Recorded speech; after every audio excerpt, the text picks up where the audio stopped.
Rais wa Marekani Donald Trump pamoja na Waziri Mkuu wa Israel Benjamin Netanyahu wamefanya mazungumzo kwa njia ya simu wakijadili kile kinachoendelea Mashariki ya Kati. Sasa nikukumbushe tu kuwa asubuhi ya leo tarehe 28 Februari mwaka 2025, Marekani pamoja na Israel ilitekeleza shambulizi la kwanza na kushambulia baadhi ya miji ya Irani ikiwemo Teherani, ambapo Irani ilijibu kwa nguvu na kushambulia maslahi ya Marekani yaliyopo Mashariki ya Kati. Mpaka sasa hivi tunavyoongea hapa, milipuko ya mabomu inaendelea kuripotiwa Mashariki ya Kati, ambapo taarifa za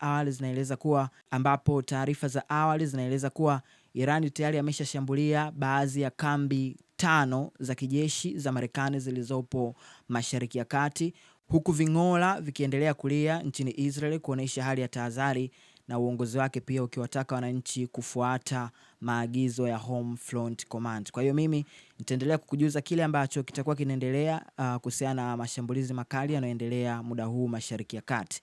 Hakikisha unanifollow hapo kwa ajili ya taarifa zote za geopolitics.